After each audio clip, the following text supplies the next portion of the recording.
allegiance and everything. We do all this stuff, but I bring my Mac because that's why I can keep working. Well, for how long? For how long are they going to do? That'll get stopped as well. We haven't gotten no clearance. No. Laura, we're live. Laura, we're live.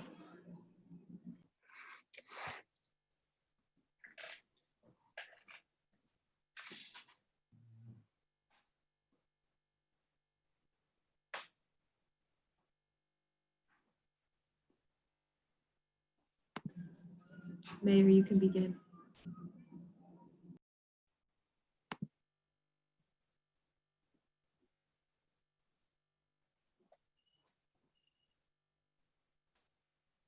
Welcome to the regular Board of Trustee meeting for Tuesday, July 14th, 2020. Is there a motion to open the meeting? Trustee Patino, second. Deputy Mayor Cassell, all in favor? Meeting is now open. Can we please rise for the Pledge of Allegiance? I pledge allegiance To the flag of the United States of America, and to the republic for for which it stands, one one nation, nation, under under God, God, indivisible. liberty, justice for all.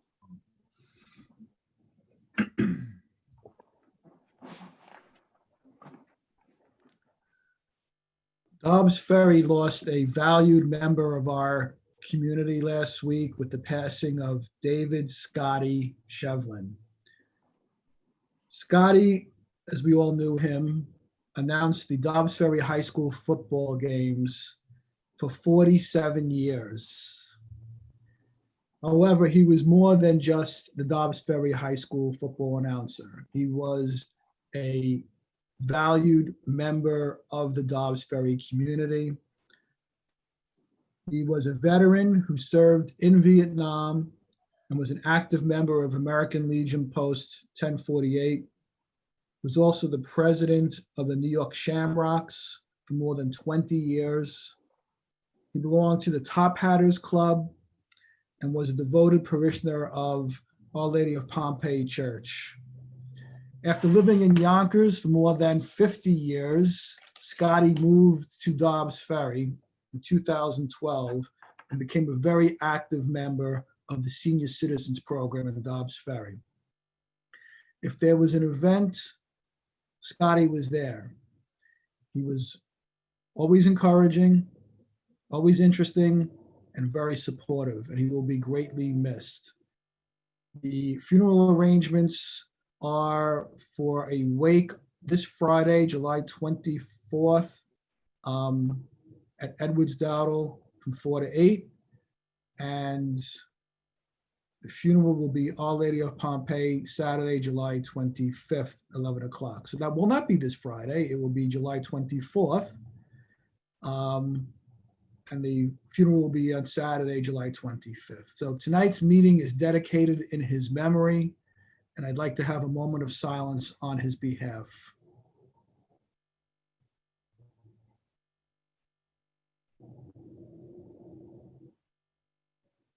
Okay, thank you, everybody.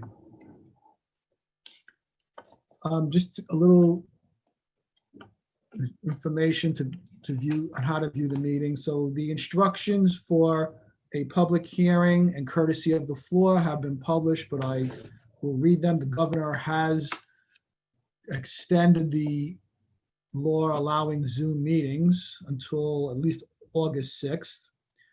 If you are participating via Zoom, either by phone or video, you can raise your hand and we will call on residents in the order in which they do so. In order to raise your hand, you should check on the icon labeled participants and a column appears on the right-hand side. At the bottom of that window is the raise your hand button. For those people calling in by phone, you can push *9 in order to raise your hand. We will let you know it is your turn by calling either your name or your phone number. The instructions on how to view the meeting have also been posted on the village website. And that information is available to be reviewed. It's also attached to the agenda. The meeting is being streamed live in the village's YouTube website and via Zoom by either video or phone. First order of business is to have a presentation by Ms. Jasmine Graham, who's the program manager of Westchester Power. Is she available? She, Yes, she's here. I'm going to promote her to a panelist.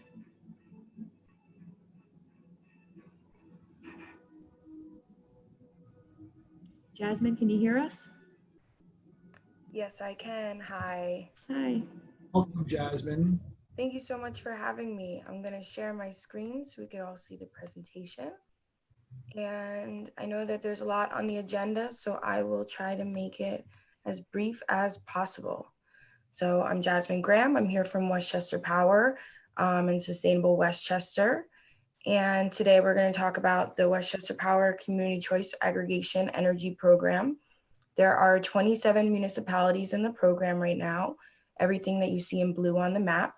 24 of those municipalities are in the green supply, Dobbs included, and altogether there's about 115,000 residents and small businesses. Westchester Power is a vetted community program. We're a nonprofit. We have fixed rates to offer cost control and stability. A big part of what we do is advocacy and education, but most importantly, we are here to mitigate climate change. And so one of the most exciting aspects is the amount of carbon that we have offset. So program-wide, we've offset over 650,000 metric tons of CO2, which is equivalent to about 141,000 cars being taken off the road for a year, or 10.8 million tree seedlings planted for 10 years. And here in Dobbs Ferry, in the short time that you've been in the program, about a year and a quarter, you've offset 5,111 metric tons of CO2, which is equivalent to taking about 1,100 cars off the road for a year or planting over 84,000 tree seedlings. So because the program has fixed rates, we really provide long-term stability on the rates. On this graph, you'll see the blue is the variable Con Edison rate, and then the green lines are our green supply and basic supply. So when Dobbs joined in March of last year, the Con Ed rate was dropping.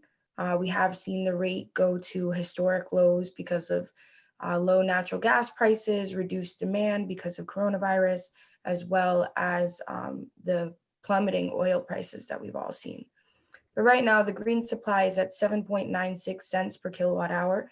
That's what a majority of Dobbs residents are on. And when you look at the pricing, when we compare to the utility, it is not an apples to apples comparison because the utility is largely non-renewable energy. So if you go on the New York State Power to Choose website and look for your own ESCO, your own energy service company, you'll find that for the same contract terms that we have, 24 months, no cancellation fee, 100% renewable product, we come in significantly under the other alternatives, which here is showing 8.7 cents per kilowatt hour or 14.99 cents per kilowatt hour, basically 15 cents. So when we look at the program totals right now, you'll see a deficit of about $315,000. On most of the accounts are in the green supply, as I mentioned before. So those accounts are averaging about $9 behind the utility per month on the residential side and about $8.34 behind on the commercial side. Importantly, Westchester Power, though, is a foundation for further initiatives. So I know that you all have probably heard of community solar, considering Nina Orville runs the solar programs here at Sustainable Westchester. And we have opted in hundreds of people on an opt-in basis. Community solar is great because you don't have to, there's no upfront cost. You don't have to put solar on your own roof. You can just subscribe to a project in the same utility zone, and you get a guaranteed savings of up to 10% on the solar credits that you're assigned. The only difficulty with community solar right now is that there's a two-bill scenario. So you pay back the credits at a discount. And so beginning next year, community solar can actually be integrated into the Westchester Power Program, into the CCA, because consolidated billing is being introduced. So instead of having to pay a second bill at a discount, you'll just see a dollar amount reduced on your bill. And you can be in the Westchester Power Program as well as in a community solar program, and thereby be supporting renewable energy in two ways, and still getting that 10% guaranteed savings. Importantly, this will expand access to low-income customers who may not be able to do the auto pay or have, the checking account in the current scenario. And we also have a lot of other groundbreaking programming coming this year and in the coming years. The first is a residential demand response program. So we've got a pilot going on right now, and that allows people to reduce their usage during peak times, which actually gives you a financial benefit. The utility will give you money. Looking forward into the future, we want to have a direct supply. So right now we have New York State hydropower through renewable energy certificates, but moving forward, we actually want to be building new renewable generation assets in the northern part of the state, and then have a transmission line that brings that directly down to Westchester. We don't have a ton of room here in Westchester to just build a solar farm, but we do want the actual electrons on our grid to be green. So we're getting really creative in how to do that. And we're also piloting new models such as Sunshine to EV, which integrates community solar, battery storage, electric vehicle charging, and we're actually adding geothermal to that as well. And we hope that it'll be a replicable model for the county and the state. And the big reason why we're here is because this is a renewal year. And so this is just a little historical recap. The program started in 2016. In 2019, Dobbs Ferry joined. And this year we're going out for a renewal. And importantly, we want to increase our renewable energy impact. As we have before, there's certain criteria that we always look for. We want 2 supply rates, a green supply and a standard supply. We would like fixed rates. We will always set a not to exceed price, which is the number that the energy suppliers must bid under. So in the past, we've used the previous 12 or 24-month Con Ed utility average. And so if the bid does not come in under a certain price, then it is not compliant and we will not go forward with the contract. And the last thing is that we will continue to maintain our commitment to New York State renewable energy certificates instead of national renewable energy certificates. We want to localize the benefits as much as we can. And so there's a new bid element, which is really exciting. That's the reverse auction. So essentially it pits the suppliers against each other. Instead of it being a blind bidding process, they'll be able to see each other's bids, and therefore it drives the price downward. So this is really transparent. We can give people logins to view the bidding process as it goes, and we're able to attract more bidders, have a record of the proceedings. But most importantly, it's really going to drive the price down. So there's a lot of steps that go into the renewal. Most of it is behind the scenes, but the important key dates for you all to know is first, the Memorandum of Understanding, the MOU. That is the document that sets forth the criteria for the bid. And so most notably, the not to exceed price is in the MOU. And so at the end of the month, we'll gather all of the municipalities to help decide what that not to exceed price should be. In August, municipalities will sign the MOU. And then in early September, we'll have the RFP or the request for proposals go out to energy suppliers. And assuming that all of the criteria is met, we will know the new rate and the new renewable product by the end of September. Residents will again receive notification letters which notify them about the new contract terms, namely how long the contract is, what the new rate is. Again, people will have 30 days to opt out of the program, plus they can opt out anytime thereafter. There's no penalties. And then people are enrolled on a rolling basis based on their meter read date after January 1st. And until then, we will continue to do outreach and education. So we do have a Facebook, Twitter, and Instagram. And we've created a new YouTube channel, Sustainable Westchester Media. And we actually have really informative videos on what is the community choice segregation. We've got one on frequently asked questions, as well as how to read your Con Ed bill. So I do encourage people to go check that out. And on top of that, we're happy to hold any kind of virtual education sessions, information sessions. I think we're all very, very familiar with Zoom at this point. And eventually that'll transition to in-person events when it's safe to do so. So I will stop sharing so we could all see each other. And I'm happy to answer any questions that you may have. So when you send out those notification letters to the residents, are they aware of the cost difference? And is there an explanation of that? Do you show them in a graph like you just showed us how much more they're paying or how the cost can change?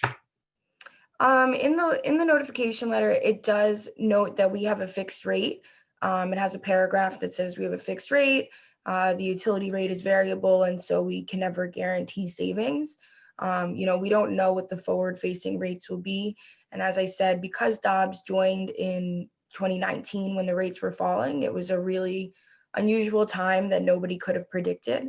But for the municipalities that have been in the program since its inception, they've still seen savings despite the low rates recently. So we definitely note that it's a fixed rate and there's no guarantees, but there's the rate information in terms of those graphs are all on our website, which is on the letter as well. Okay, could we have this PowerPoint available as well so we can perhaps post it? Because Absolutely. because we get questions saying, well, did I pay more by going this route and how much more did I pay? So this would be helpful to explain. And again, like you said, it's unprecedented times, so they can't expect that same kind of difference in price, but people do ask those kind of questions. So that would be great if we have that information. Absolutely. I'll definitely send that over. Anybody else? So the rates for next year aren't determined, and that's part of what we would find out in August? Yeah. So we do a pricing analysis. We work with pricing analysts, and essentially in the past, we've used the previous 12-month utility average. So during the last bid, the average Con Ed rate over the trailing 12 months was 8.26 cents. And so we were able to get a rate of 7.96 cents. Plus it was renewable, which the Con Ed supply is not. But then the rates dropped really dramatically. And so now if we did the previous 12-month average, it's not likely that we would get compliant bids, especially for renewable energy. So the pricing target will have to be a little bit different. We could set it to, the current rate. You have to come in under where we are today. But that's something that we'll decide together. And then the number that we all agree upon will be in the MOU, and then each municipality can decide if they want to commit to participate. And there's two different numbers. There's a green number and there's a blue number, right? Right. So the green is 7.96 cents and the standard is 7.71 cents. So it's about a quarter of a penny difference per kilowatt hour, which, on your bill, depending on how much energy you use, it might be different, but it's usually not more than a few dollars, unless you have really high usage. Maybe it's $5 or something like that. But any individual can actually switch between. So just because the municipality chooses the default, which in Dobbs is the green supply, anyone can opt for the basic supply if they need to. I know that this is a time when, money is tight for a lot of people. So. Yeah, that's a good point. And it was very confusing. We all get letters from all different kinds of companies with all different kinds of variable rates, I guess. And so it is a very confusing situation. So I guess having the YouTube channel was a good idea so people can go there and look at that for explanation. So, Yeah, and anything that we send out will always have not just our logo on it, but the village seal. So everybody knows that it's an official communication.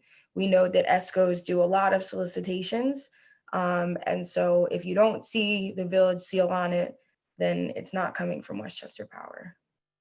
that's good. I think maybe we'll put that in one of our newsletters so we could advise people of that now that this is coming up in August and September. So, That would be great. yeah. Anybody else have any questions or comments? Okay, Jasmine, thank you very much. Thank You you. don't have a long commute home, so Just have to close the laptop. so thanks again, and I'm sure over the next few months we will be hearing from you, and you can walk us through what the next steps will be. So thanks again. Absolutely. Thank you so much for having me. No problem. Thank you. Bye. Okay, our next presentation is the initial presentation by the applicant seeking comments and referral to the planning board for the site plan to construct a three-unit townhouse on vacant property located at 13 English Lane. And is there someone here who speak on that? If you are here to speak on this, can you please raise your hand? Okay.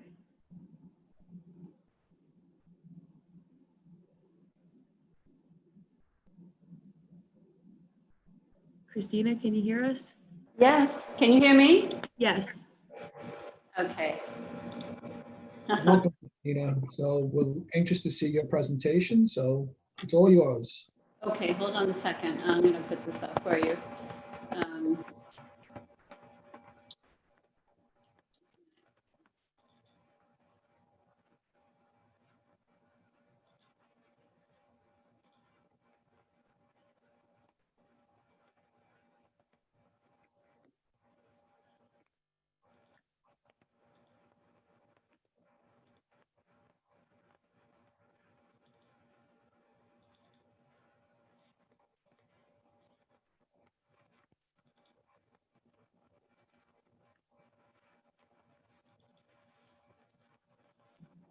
Christina, Yes.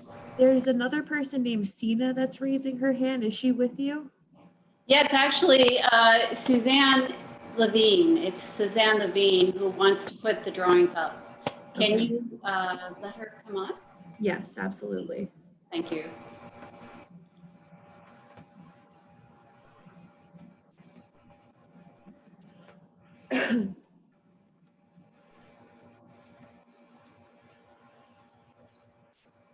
Hi, Sina here, pronouns he, him, his.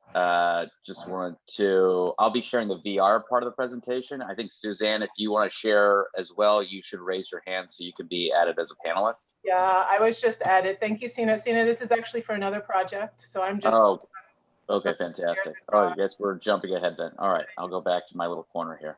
Thanks.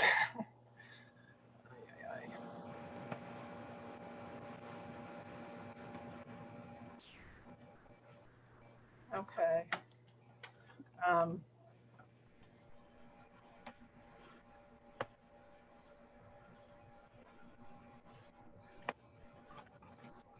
Sorry.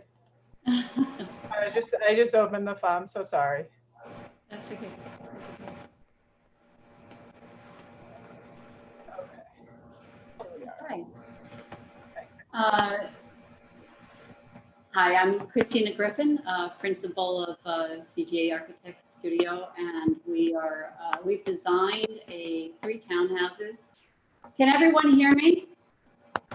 By the way? Yep. Can you hear me? Can everyone hear me? Yes, we can hear you. Okay, I'm Christina Griffin. I'm an architect, principal of CGA Studio Architects, and we designed three townhouses for this site. This is a project that will meet the zoning code in all respects, lot coverage, and setbacks. And we're here to see if you would allow us or refer us to the planning board, which would be our first step in the approval process, This is just our first page showing potential look of the townhouses in a color scheme. Suzanne, could you go to the next slide? Okay. You see, this is in the downtown transitional zone, and down below in the bottom are a few of the photos of the existing of the property right now. It's kind of a empty lot. It's pretty in pretty bad shape. And the area in bright yellow is where we're planning to put this project. It's at the end of a dead-end street. There's quite a mix of different buildings here, some 2.5 stories, some small houses. So there's a mix of, I think, 2 and 3 family houses here. This is our zoning chart, and we're planning to meet the code in all respects without any variances. The building height meets the required building height, setbacks, and coverage are all in compliance. Next slide, please. This is just a survey, just so you can see the condition of the site right now. This is an open lot, and there's a few different there's a big 1-story building nearby and some 2-story buildings. And in the area, there are some 3-story. Next slide, Suzanne. I think we can go to the floor plans. This project will have all the parking required by the zoning regulations. We have 6 spots inside a garage on the lower level. Next plan, please. These are the 3 townhouses. They are approximately 2,100 square feet with decks in the back. Next slide, Suzanne. And there are 3-bedroom, 2-bath units. Next slide, Suzanne. This is our north elevation, which is facing the street. This is showing the garage entrance. Next slide, Suzanne. And this is our south elevation, facing the backyard and the patios. Next slide, Suzanne. And these are our side elevations. Everything has been given traditional treatment and sloped roofs, double hung windows, and we are looking at in every way possible to meet the requirements of the downtown design guidelines for this project. So these are our streetscapes. Our last, I think this might be our last slide, just to show the before. This is the existing streetscape of English Lane, and this is our proposed, showing our proposed 3 townhouse building. Next slide, Suzanne. That is the extent of our presentation, and just like to know if you have any questions.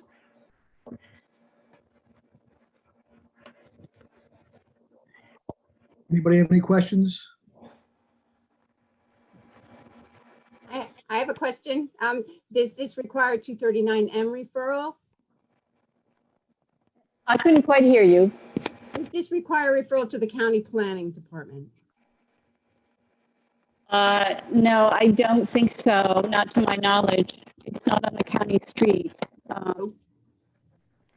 Okay, so it doesn't meet any of the parameters requiring a referral. I just want to be sure that you get the referral. And you know what, since you asked the question, I'll double check. Okay. But I don't think so. Yeah, but we'll check on that. Yeah. And it is subject to seeker, so we have to make sure we're just keeping abreast of that. I think this is the only approval agency. Everything else is recommendation.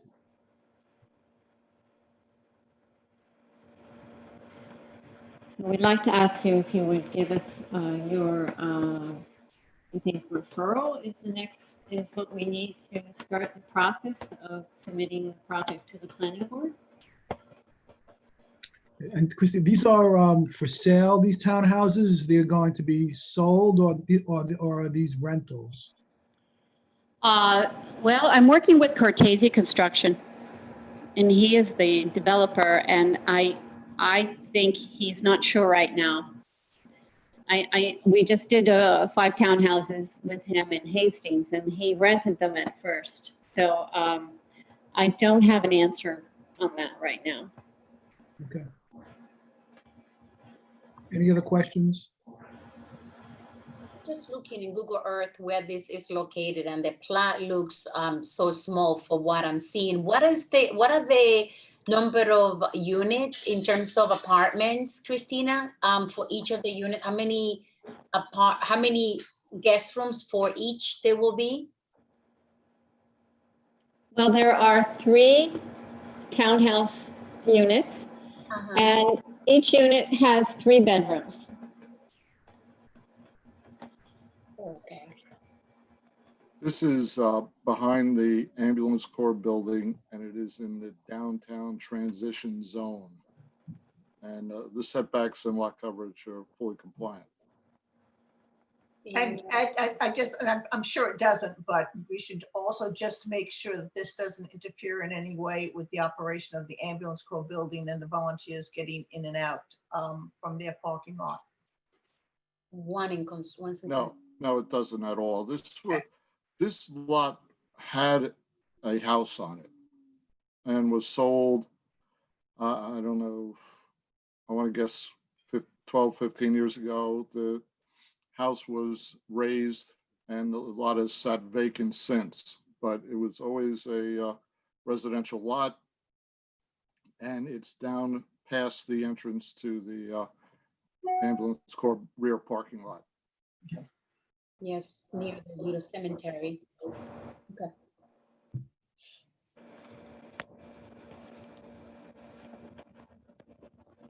Any comments or questions? Okay, I want to thank Christina for her presentation. And is there a motion to refer this project to the planning board? Trustee Cassell, second trustee Sullivan. Before we vote, I just want to make sure that the issue with the county is checked, and also if any other secret laws have to be. It's just necessary that you provide an opportunity for them to comment if this is subject to their jurisdiction, and that you cannot take action when it comes back to you unless and until the time has passed or you've received those comments. Yes, I'll check we that. understand that. All in favor? Okay, that passes unanimously, so good luck. Thank you.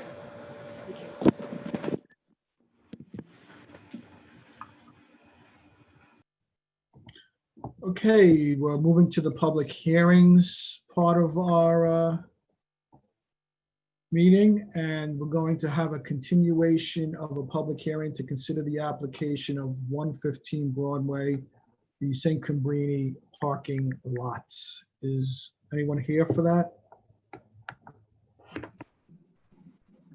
Okay. Yes.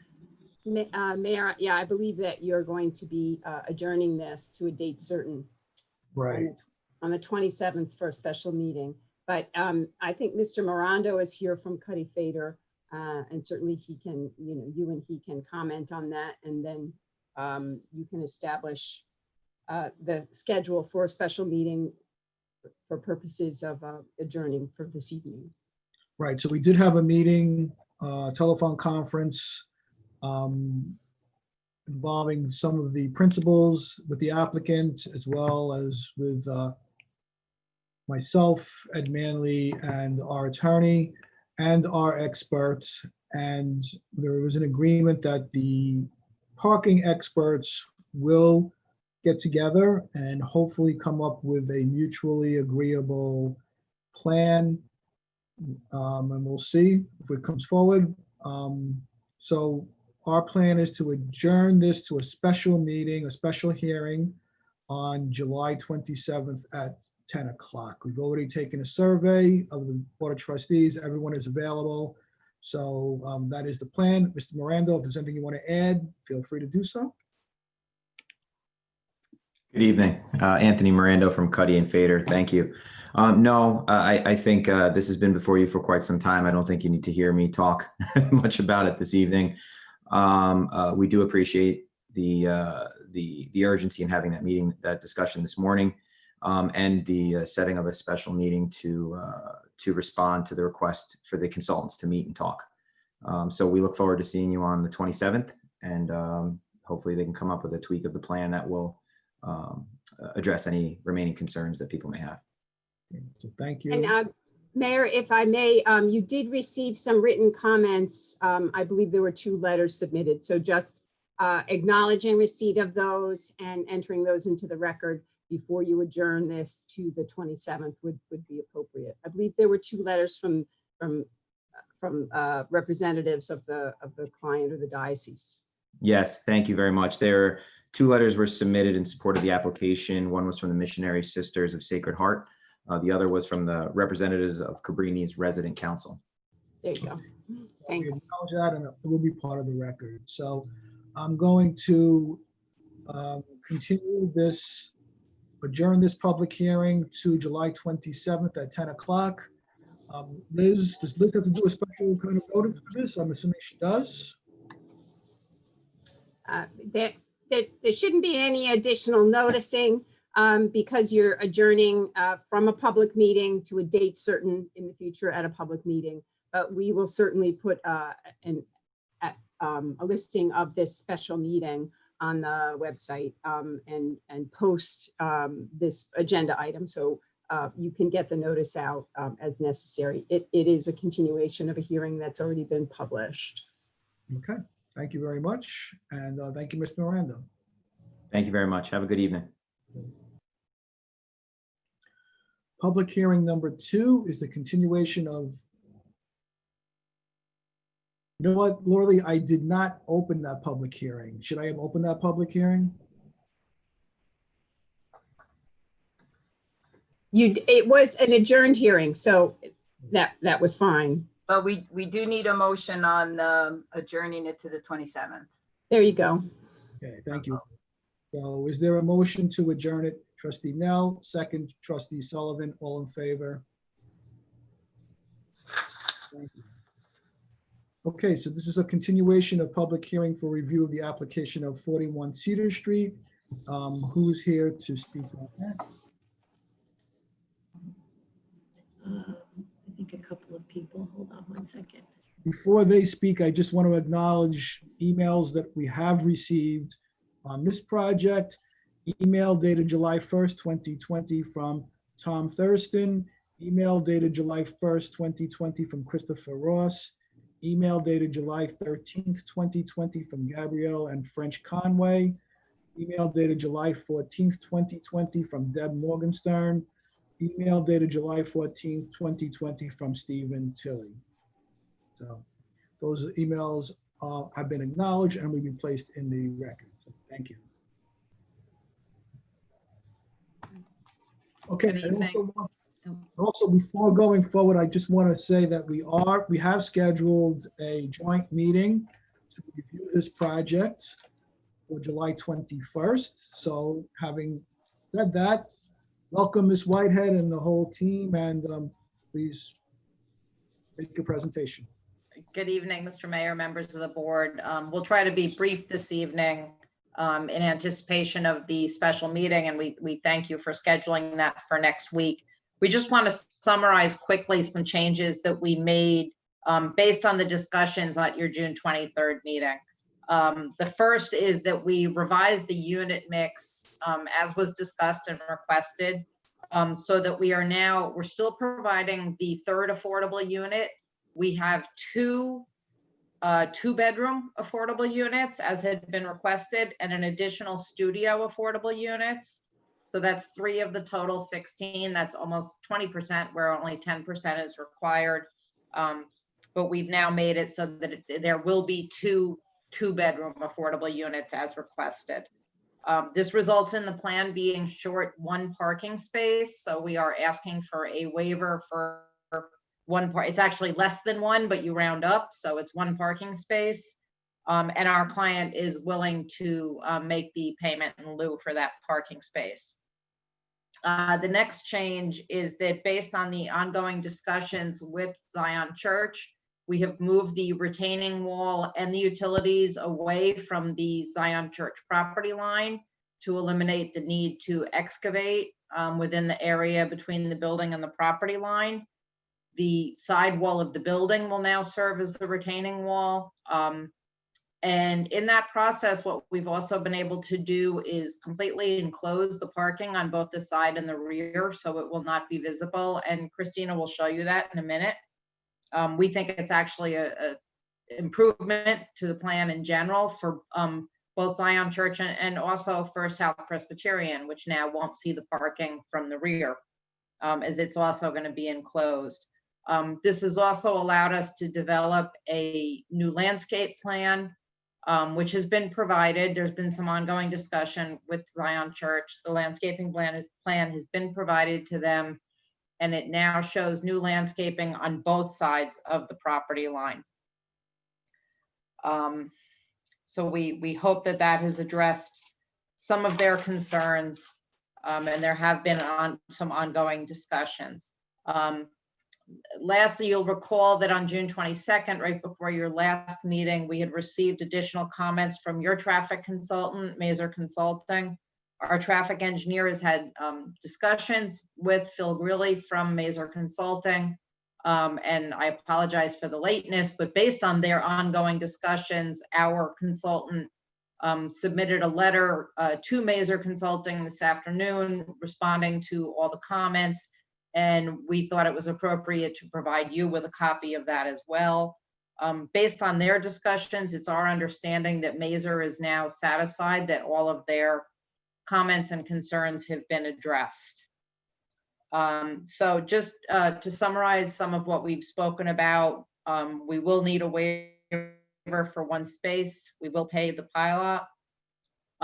We're asking you to exercise discretion to allow the partial fourth floor. In the picture you see before you right now, you don't see the fourth floor, it's set back significantly.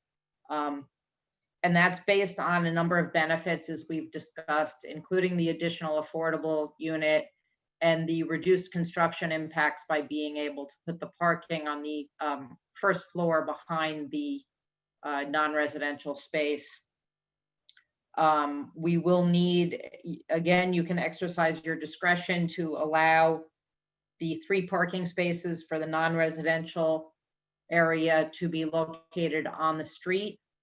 And a reminder that this building will be far more compliant with parking requirements than the existing. The existing has more retail space plus residential and no off-street parking at all. So it's more non-conforming, if you will. And then the last thing would be just a waiver for 1 foot 10 inches of building height. I think we showed you that at the last meeting as well.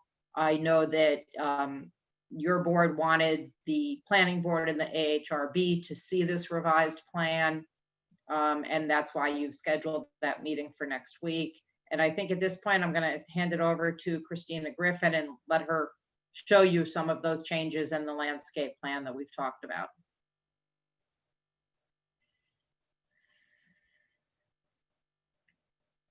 Christina, are you there?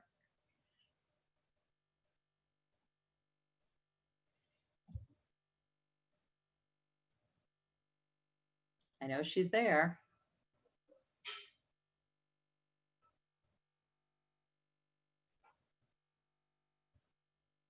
Did we lose Christina?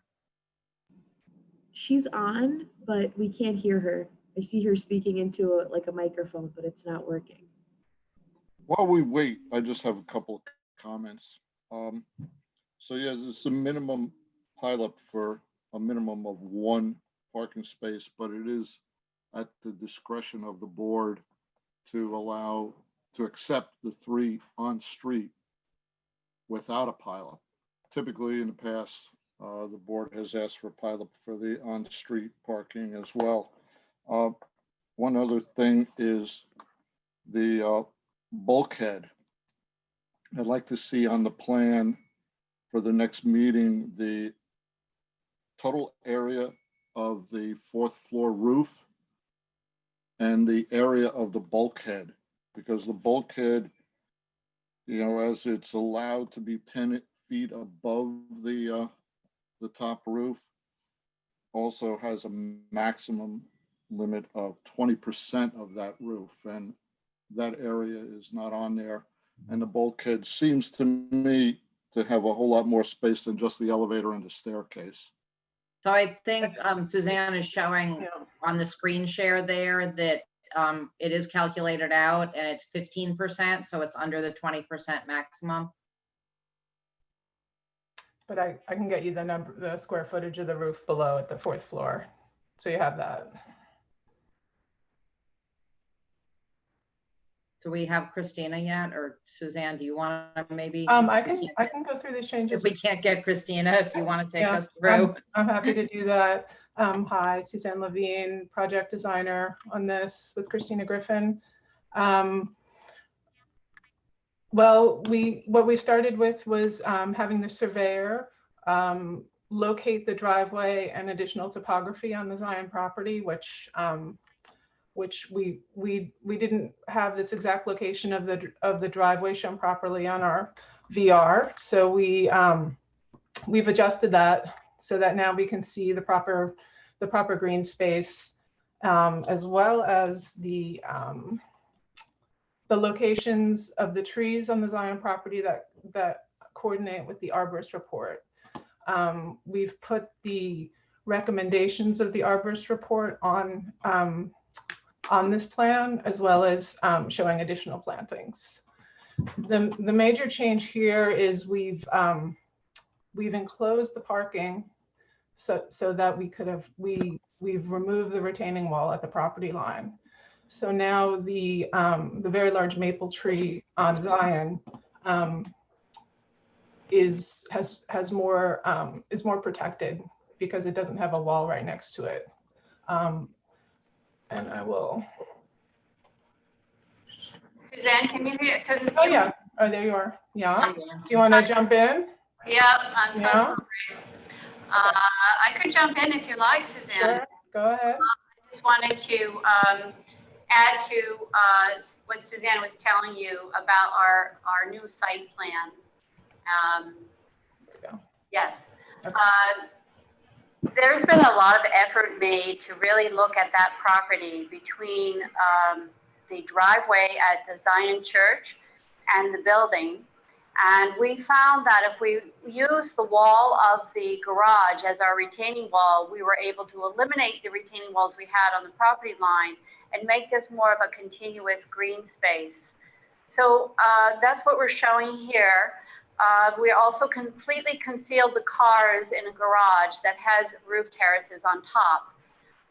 To the right of the garage, you can see all these plantings that we've proposed. Between the Zion Church driveway and the property line, we're proposing a mix of native shrubbery as in that narrow piece of property. And then as soon as we have enough space, we have proposed a holly tree, blue spruce, and then on the other side of the big tree that exists, 2 holly trees. We're proposing to develop this so that it's going to be a nicely landscaped area. And we're planning to do everything we can to save that 32-inch diameter maple.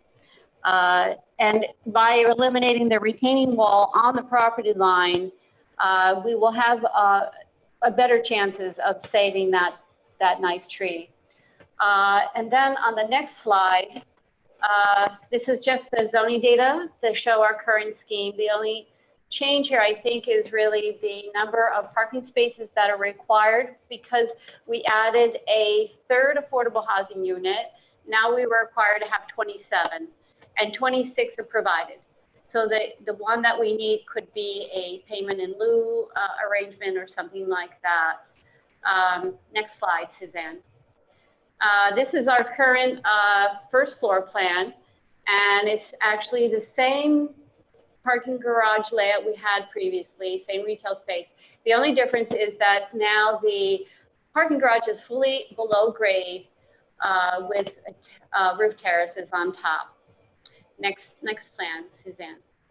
On our second floor, we've made some changes so that we could have a third affordable housing unit, and that's unit number 2.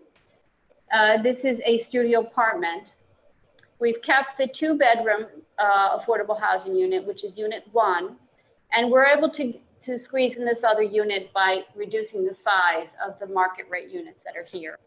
So we'll have this plan, our new plan is going to have a total of 16 units, 3 of which are affordable. Next plan, Suzanne. Next slide. And this is our third floor. It really hasn't changed, just showing the unit 13 is our 2-bedroom affordable housing unit. Next slide. This is our roof plan. To the left is our 4th floor plan. It's the same plan we've shown you before. On the right is our roof plan showing our bulkhead layout and roof decks and air condensers. The bulkhead is 15% of the area of the roof and 20% is allowed. Next slide, Suzanne. This is our street elevation. North Elling hasn't changed. The fenestration and the storefront is the same as before. The bulkhead has changed a little. Next slide, and shape.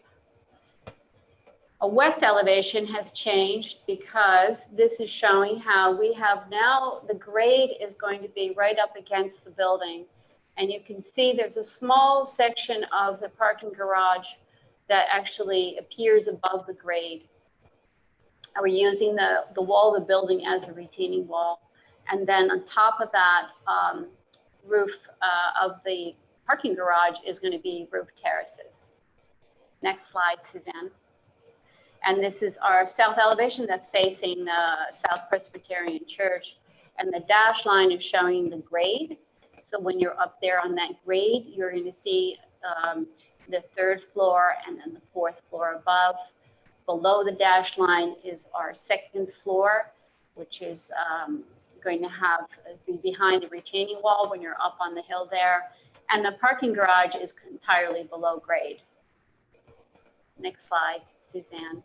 East elevation changed a little bit because the fenestration, the windows and doors on the 2nd floor changed just to reflect the 2 units that are there, the 2-bedroom affordable and the studio apartment affordable unit. Next slide, please. And our streetscape, we have this really for your information. This is very same as before, except for the bulkhead is slightly different in shape. But the heights are the same as before. And as we mentioned, we're going to ask for a waiver for the height, which is 1 foot 10 inches above 45 feet, which is allowed, which is the maximum allowed. Now, we'd like to show you our updated virtual reality because that will help you see our new plan. And I'm going to ask Sina to present that. We're going to take you through on the sidewalk as if you're walking down Cedar Street, going west towards the building. So everybody understands some of the update to this is based on the new survey information that we got in terms of the location of the driveway and the plantings that are there. So we think that when it comes to the relationship with the Zion property, it's now more accurate. I know there were some questions previously about that area between the driveway and the property line. Yes, in fact, if anyone has questions, we actually have the survey here. We had a survey done to give us the information we need to understand the topography on the Zion Church property and the layout of the driveway. So our plans now accurately show the shape and layout of that area. So this is our virtual reality looking at the corner of the building. That has not changed from before. To the right, you'll see this gray area that is the piece of the garage that is above grade. And if Sina could go up the driveway, you'll see the shrubbery. Okay, he's going all the way up and then he's turning around. Okay.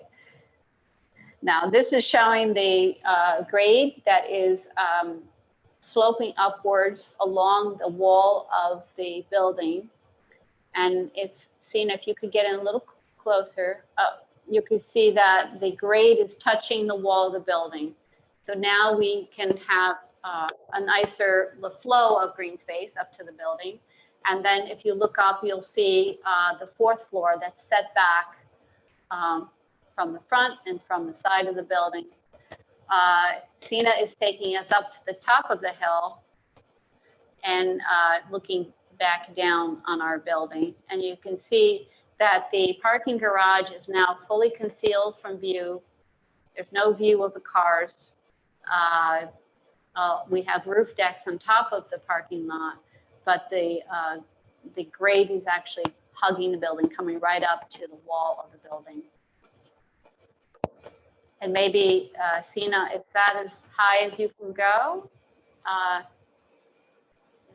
because just looking back, I wanted to show you the retaining wall on the south side. And there's a drop down into the terraces that are on the south side of the building. They wrap around the building. And then below that terrace is actually our garage. And that's one of the major changes we made. This virtual reality tries to simulate the kind of plants that are planting area that we'd like to have between the driveway and the wall of the building. One thing that you can see with this is that from most angles, this does not appear as a 4-story building because the first floor disappears below grade. So there's nowhere that you really see at any elevation really all 4. Yeah. In fact, Sina, if you could pull back a bit, if you're on the, if you could try to simulate a person's view standing on the Zion Church property, looking at the building. I'd just like you, yeah, he's going up to around. This is the kind of view you'd have. So you can see the 4th floor is set back, and if you walk around the building towards the front, yeah, if you walk along across the street and look back, the setback, I mean, this is our goal, to set that 4th floor back far enough so that when you're looking at the building across the street, it's hardly visible. That's the view looking from person's eye view across the street on Cedar Street.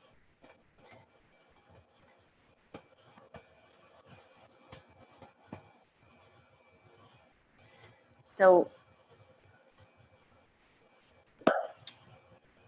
we'd like to know if you have any questions and comments for us, so we can prepare for the next step. Do we have the view coming from Main Street that was requested on the last meeting? Yeah, Sina, can you go down towards the corner? He can go pretty far down. Hold on. Coming up the hill.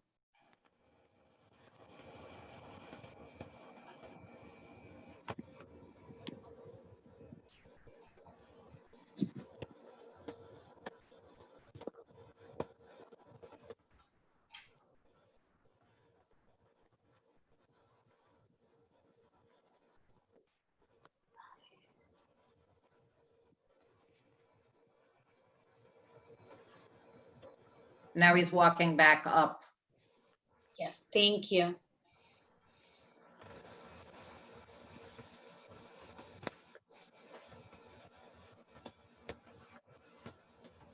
Great, thank you, ladies. You're welcome. Would you like any other views? No, I'd like to request that for the joint meeting, you include in the packet just a few stills from this, because I think that helps people reference, as we look at plans to then look at perspectives without having to do these independently. So maybe similar to the one that's looking up from Main Street, one similar to this, one similar from the perspective you showed us from the Zion Church, and then maybe one that's further up Cedar. I don't know, whatever you think accurately represents the project, but I think a few stills will be useful. Or we can take screenshots from the VR. And can they be comparing the 3-story originally presented building to this one? That's a good idea. Mm-hmm. We still have that, right? We can do that. Yes, we can do that. Now with the 4-story, being that this building is partially close to the aqueduct, have you identified any view from the aqueduct of the building now that it's 4 stories? Views, do you mean views from the building, from the aqueduct of the building, or from the, could you clarify that, please, Maura? Is the 4-story now as a view from the aqueduct? I mean, can it be viewed from the aqueduct? You cannot view it from the aqueduct. I don't know. We'll look. I don't think so, but we'll certainly take a look. Yeah, now that it's 4 stories, I know that it has a significant setback, but I'm just curious now that it's 4 stories, if it's actually has, it can be viewed from the aqueduct. We can find out. We'll look into take a look. Sure. Thank you.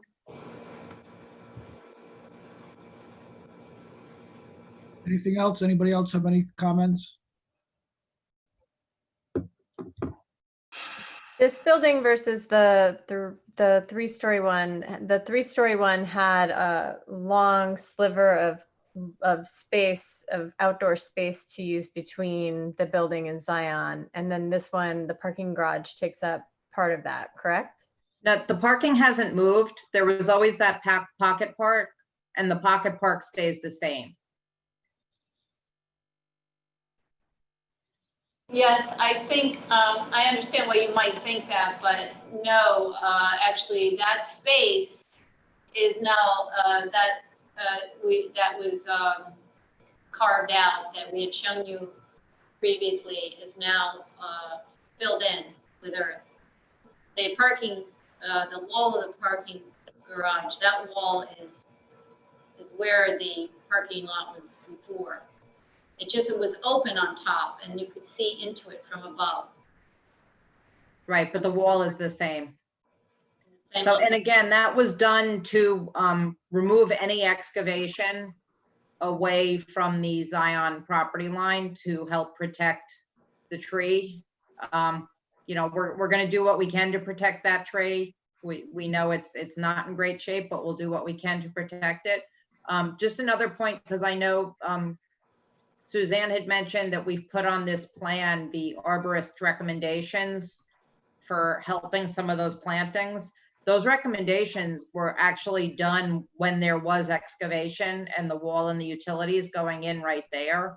So we'll check again, but some of the recommendations for transplanting some of the shrubs and such may not be needed now that there's no excavation in that area. But it was recommended to just move the excavation away from the tree. So we've done that. Well, I'm glad to see that you've been working with Zion and that you made changes as a result of that. So that's good. And if there are no further questions, then we'll just continue it to the July 21st meeting. Great. Well, I need a motion to adjourn it to the July 21st. I do need a motion. Is the trustee Sullivan, second trustee Nell, all in favor? This meeting is adjourned to July 21st for the joint boards to review the project. Thank you, everyone. At 7 PM, right? 7 p.m. And do you have a submission deadline? You've just asked for some materials that you'd like in advance. So I just wanted to be sure that you've given some guidance when you'd like to see those stills, when you'd like to see the additional views and the confirmation of the aqueduct view. Is there just some guidance to be sure we're not at the last minute having to review, especially because we've got 3 boards involved? Right, and that's a week from today. So when do you think you can get that to us? Could we get it by Friday? We could get it by Friday, yes. Yeah, I don't think that's a problem. Okay, great. Okay, and I know there was an email from a planning board member asking to make sure that we had a couple of views, which we did already have, but if anybody else has anything else they want to see, if we can get that soon, we can get everything in by Friday. Great. I think the stills that trustee Patino referred to would be good so that we can just focus on that rather than, so we can see what that really looks like. So that would be great. Yes. I don't know, has the village's arborist report been put into the record yet? I don't know if we've seen it. He's been there. I don't know. I haven't seen it, but I could be, Ed, do you have any idea? We don't have the report yet. I know you were waiting for it at the last meeting. So when we receive it, we just have to acknowledge it and be sure that it's included in the list of documents. Okay, so we should follow up with that. Sure. Thank you. And then do we need to get anybody from the public if they want to comment here now too? Or is that in courtesy of the floor? No, we can do that now. It's a public hearing. So if there's anyone who'd like to speak, certainly I'll leave it to Jennifer to pick those who've raised their hand. Yes, there is somebody that raised their hand. Can you hear us? Oh, is that, I didn't know, you didn't call it. Yeah, I think it's comes under my wife's names, but it's Niall Kane. And I know I'm not going to reiterate a lot of the things that we've said. I know you've had a lot of communications from us and so forth. We did make some headway with the developer, as you see. We're still concerned that the planting is quite low, and we still have the 4th floor, and now the 5th floor is shown in the rendering, which it wasn't before, not the 5th floor, the bulkhead, which is significant, as you could see in the rendering. I did want to point out at a section of the code that I haven't really heard mentioned, and it's been so long we've been through this process, and we've been talking about this need for to retain the buffer. And in section 300-49, it says screening or buffering may be required by the planning board and the architectural and historical board through their respective processes in order to provide reasonable and necessary transition or separations between uses. And that's exactly the situation we have. We have different uses. And I realize we have made some headway, but it's been Zion's effort with the developer, and through all the processes, I don't recall ever hearing the planning board or the board of trustees talk about the need to have this based on this section. Granted, it does say may, but given all of the information that we've brought to your attention, it seems to me it should have been something that there should have been some pushing for on the part of the planning board and the BOT, because it is an important issue to us. I'd just like you to think about screening. When it says screening, that of course should be on the parcel side, not on the adjacent property side. We're happy that they're doing something on the adjacent property, but I just want you to think about why that's written into the code, because it's an important premise. It's something that you consider when you're talking about different uses, the need for screening and a buffer. And yes, the one little thing, the sugar maple is closer than they show it actually to the property line. If you go up, it's about 3 feet. They show it graphically about 6 feet, not just quibbling a little bit perhaps. And then the other thought is perhaps along the same lines when we suggested moving this retaining wall back and trying to protect the tree and putting utilities in the building, that you could do something similar at the Pocket Park. Instead of having the retaining wall right along Zion, that inner curved retaining wall could be the one retaining wall, allowing a real buffer at the driveway. And I guess it's about 35 feet back at the pocket park. So that I won't belabor it because I know we're going to the planning board joint meeting, but those are just the few comments I had for the vestry at Zion. Thank you. Maybe we'll take a look at that section. Anybody else, Jen? Don't see anybody else with their hands up. Okay, well, we've already had the motion, and I believe we've already voted on adjourning it, so Yeah. thank you. Thank you very much. Good night. Thank you. Good night. Public hearing number 3 is a review of the application regarding 100 Main Street. And who is here to speak about 100 Main Street? Patty is here. I'm going to make him a panelist.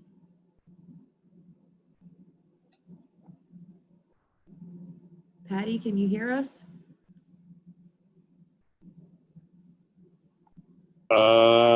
Maybe, can you hear me now? Yes. And can you see me now? Yes. Okay. And then let's see if I can put the screen up. And slideshow from the start. There's also the engineer on the project, Cyrus Mandwobi, should be on here somewhere. So if you see him, if there are questions, and just recognize him, that'd be great. I'll try and move through this very quickly unless somebody slows me down. I'm going to try and give a little bit of background, but only a little bit. Patty, can I yeah. interrupt for 1 Sure. second? Is he the 914-774-0343? I don't know. Because somebody raised the hand when you said that, but it's a number. It's Yeah, so if it's, if he raised his hand, that's probably him. okay. But if somebody else raised their hand, that's probably not him. Okay, well, he's allowed to talk now. Okay, cool. Yes, hi, Patty. Hi, Hey. members of the board. This is Cyrus, Integral Engineering. Thanks for getting on, Cyrus. So I'm just going to walk you through some images. I don't think anybody is confused where this is, but I always start with the location. It's the corner of Main Street and Elm Street. We made the application for this project in 2013. We worked on it from 2014 through 2016, came up with the solutions, but there have been a lot of things that have happened in the interim.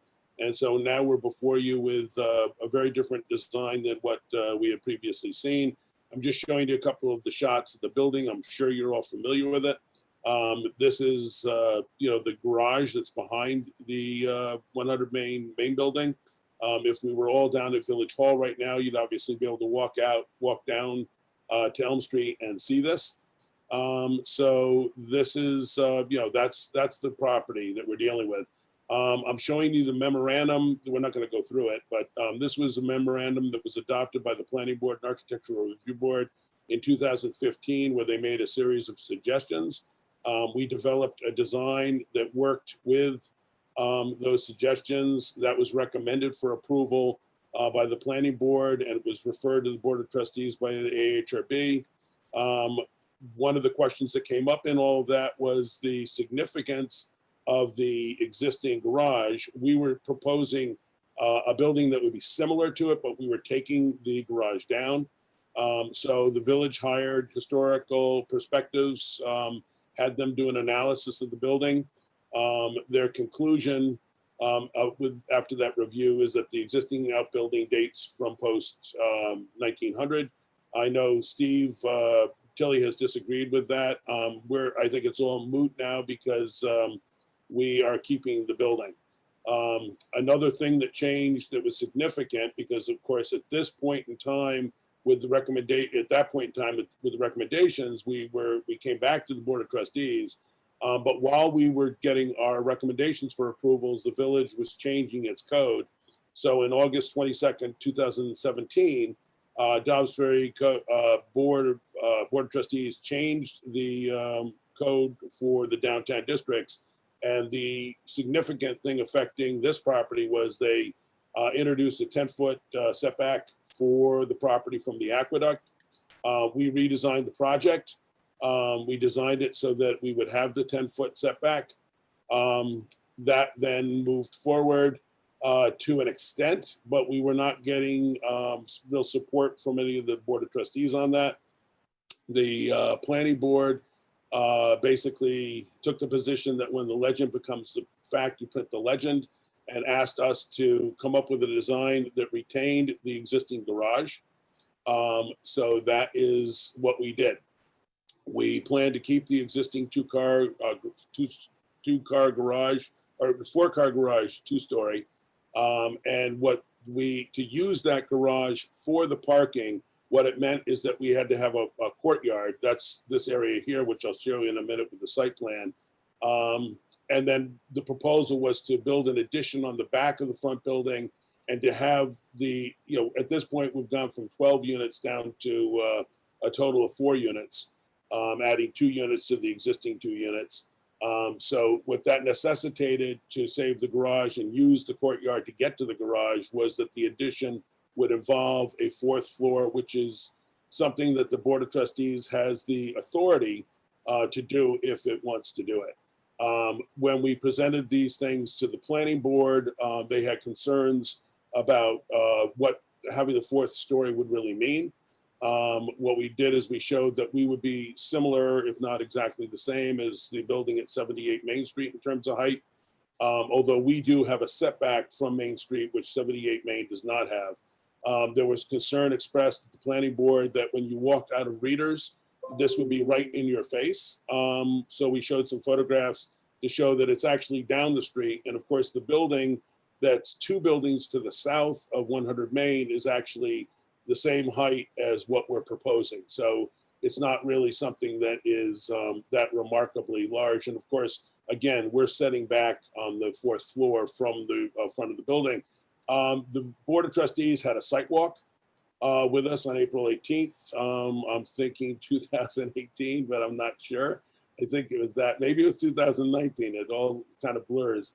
And what we did is we showed these 2 drawings to show how we were bumping out from the back of the building and what it would mean going up above the existing building. I think Laura Lee, this was a document that you provided for the board, which summarized the meeting of the Board of Trustees on April 23rd. It was 2019 that they voted that they would consider the 4th story and also consider if we needed to have additional parking because we were only providing 4 on-site spaces. Although I think since we're only adding 2 units, I think we actually have the parking that we need. I know there was some question that there was a suggestion that we had 3 parking spaces already on the site that we would be losing, but we went back and we found the zoning board's minutes from when we got permission to keep the garage back in 2008. And that was with the stipulation that no parking would be placed between the garage and the existing building. So I'm hoping that that means that we don't need pileups or other consideration, but that's up to you guys as well. So what we did is we went to the planning board, we showed them the design. They recommended approval of this design. They basically had a series of questions and suggestions, but that I think it was approved at the October 28th, 2019 meeting. We then went to, we showed these mock-ups, which are a little bit clunky. But the next step was to go to the Architectural Review Board, and the Architectural Review Board worked hard to refine a lot of the details on that building. So these are the designs that the AHRB approved January 13th. Some of the things that they had us do is cut back the addition so that we didn't have the exterior walls of the addition flush with the exterior walls of the existing building. What we did is we were bumping in on the top floor so that we were 3 feet inbound on the two sides, as well as 10-foot set in from the front on the top floor.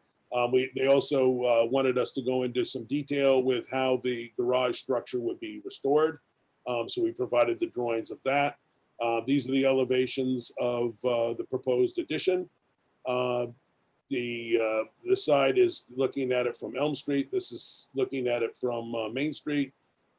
This is an enlargement of that, so you can see it. The reality is when you're standing down the street, you really don't see most of this. It disappears pretty well.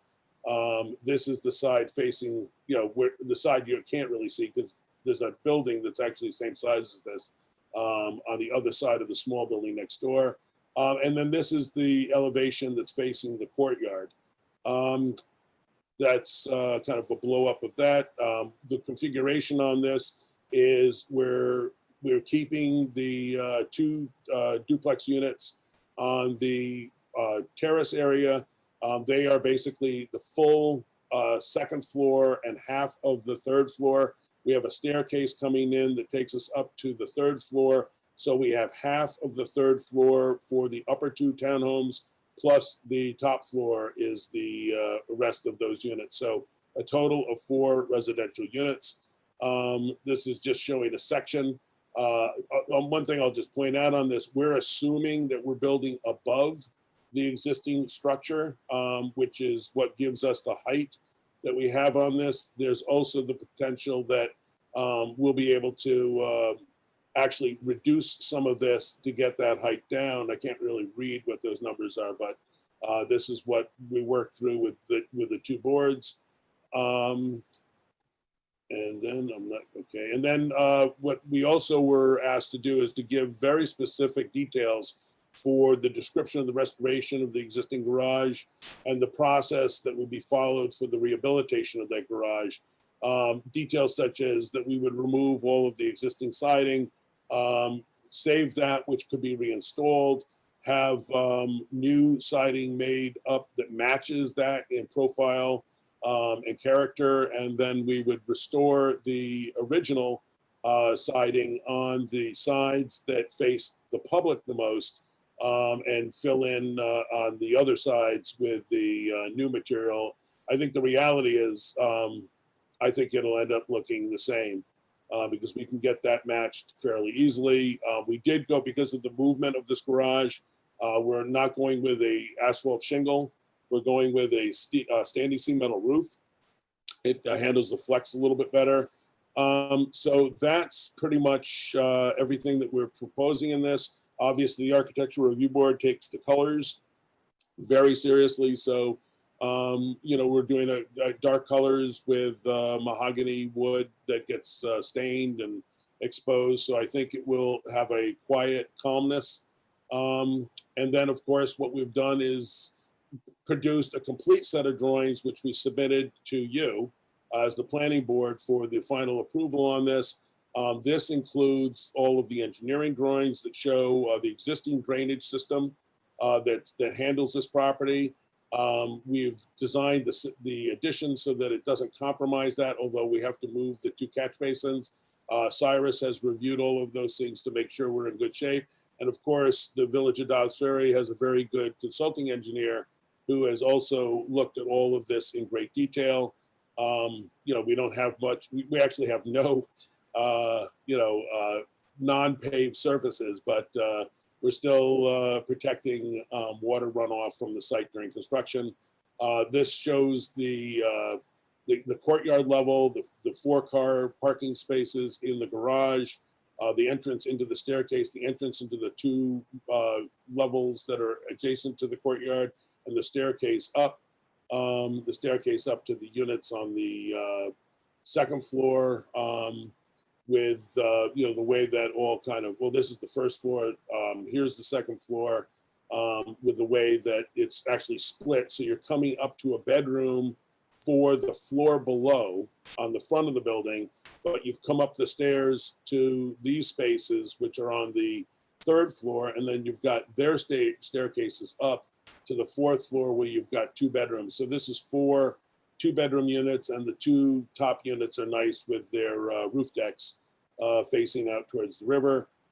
Same elevations that the Architectural Review Board approved, attached to it, same section, and that's the information. Is there anything that you would like to look at, or do you have any questions? Thank you, Patty. Does anybody from the board have any questions or comments? Can you show a slide that is the current front of the building with the finishes on it that was approved by the other two boards?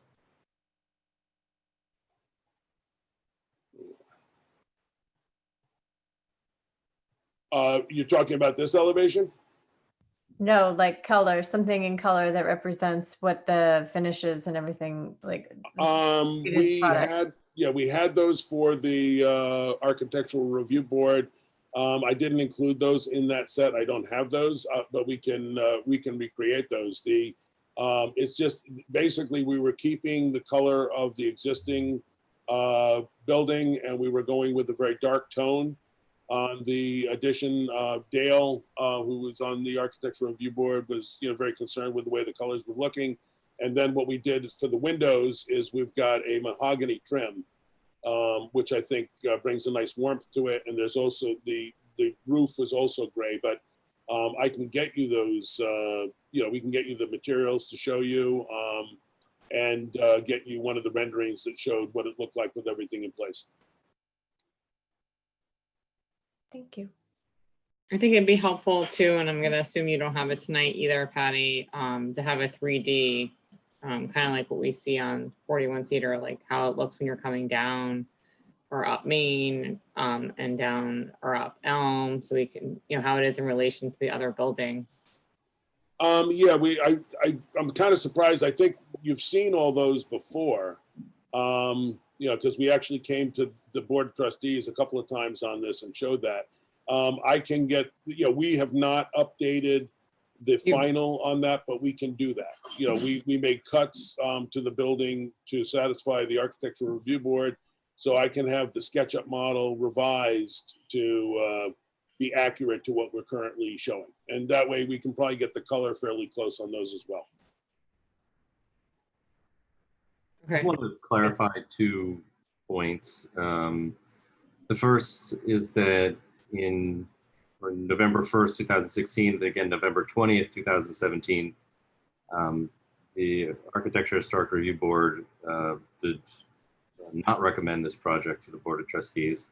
I don't think that was clear in your presentation of the history of it. And then more recently, in January of 2020, the Architecture Historic Review Board did recommend it, and I think that there were 2 issues pointed out that are ones that should be considered here, and they have to do with the 4th story and the interpretation of that waiver, and there's 2 parts to it. The first is that 4th story should be less than 50% of the footprint of the floor below. And I think that is not the case here. However, I think there is some mitigating components to that, which is that this building is a fairly small footprint relative to its site. I also think there's another component about adding the 4th story, and I don't have the language in front of me because unfortunately I have the old version of the code here and it doesn't have it, but there is an element about diversity and something else. I'm sorry, someone else could remind me of that, but that element I think should be looked at. And then lastly, I just think that we appreciate you renovating the existing barn, bringing that, giving it a new life, and so I think that is commendable on the part. So, thanks for doing that. Just want to add something, Patty, as you're aware, I was at that tour that you mentioned that we had, and I specifically remember bringing up to your attention the differences between the existing building in there and what was being proposed, and just looking at this angle from where I am, when you're looking from Elm Street, I don't recall technically having a whole entire floor evolved the current structure as it shows here from the view of Elm Street. I recall that it was slightly higher, and it was because of the design that the roof has. But viewing it from the side, and even with the setback from Main Street, it looks like a whole entire new floor to me. It is. And that's what we showed at the site walk. It didn't change since then. But I recall that you mentioned that it wasn't going to be that obvious or that significant, but from this angle, it looks to me much, much significant than what was described during that tour. Again, we showed the same drawings. There was no change made to that. So it's kind of, I'm not really sure why it seems different to you than what we saw there. It's possible, I mean, I also had the models from the previous schemes there. I know you and I had a conversation about that. Those were lower. You did not see there was no fourth story in those, but those were not successful with the Architectural Review Board. So, you know, the history on this with the Architectural Review Board it was an interesting one. And, you know, Mr. Patino is totally accurate in what he said. And that's why I was a little careful when I referred to that we were recommended for approval by the Planning Board and referred to the Board of Trustees by the Architectural Review Board. That's why I did not say we were recommended for approval by the Architectural Review Board. I think it was a meeting where Mr. Patino actually wasn't there that evening, and Ayer was chairing. And what he did is he moved us to the Board of Trustees with the understanding that this would come back after the trustees had done their action on site plan for, you know, a real consideration of things. That proved not to be the way anyone wanted it to go. So instead of that happening, we were directed to go back to the Planning Board, go back to the Architectural Review Board. And at this point, we do have recommendations from both for this design. I don't think there's any secret. This would not be the design that if I had my choice, I would be proposing, but this is what the village has indicated is their preference. So the idea at this point that we would somehow not have a fourth floor, that would just be another way of saying that we wouldn't be doing the project. I think that I worry myself at the moment that this has been stripped down so much and so much additional cost has been added. It'll be interesting to see if it pencils out. So the suggestion that we somehow would make further cuts, it would be better if you just denied it and said that you were not interested in seeing something happen here. What do you mean by penciled out? When you go into construction for a project like this, you have a lot of you know, estimates. You understand what your costs are going to be, and we have experienced 2.5 years of very interesting price changes in the industry. There are things that have gotten very much more expensive. There are other things that have actually, I mean, right now I've got contractors who are looking for work, which is very different than what it was a year ago. But at the same time, we're getting a very overheated market. So where the other designs, for example, when we had a total of 6 units and the 4 units were in the addition and we weren't touching the front building and we weren't restoring the garage, our construction costs, even though we had a total of 6 instead of 4 units, was about half the cost. So penciling out means that we have to get bids on all of these things. And those right now, bids are good. I feel confident about 2 to 4 weeks. So it's not something that we would have, say, gone to contractors, gotten bids on everything 6 months ago and said, we're in good shape. Once we know where we're at with this, which I have no idea where that is at the moment, we would then, of course, go to a lot of the contractors we deal with and see what kind of numbers they're coming out. Maybe if they're contractors that are still hungry, they'll look at this and look at it as a project that's high in labor, but relatively simple to build. But there's no, I don't have any guarantees of that at this point. We don't have any, there's not a large projection in here of we're going to be able to, rent these units or sell these units for a lot more than it's costing us to create them. Did that answer your Okay. question? Yes. Patty, Did I make do- it sound optimistic or negative? Does Go not ahead. sound good. No.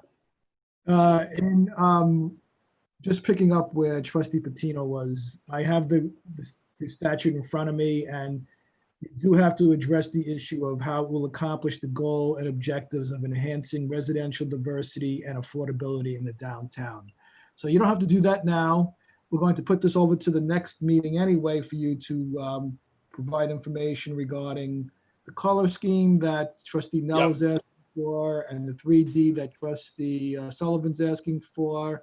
I think you should have to address the other issues that Trustee Patino raises. So, yeah, well, one quick thing, Vinny, if I may, what I would prefer, if it's viable and if it's acceptable to the board, is I would rather have that position of like why this is beneficial, why this justifies the fourth floor. I'd really rather have that information come from the planning board and the architectural review board.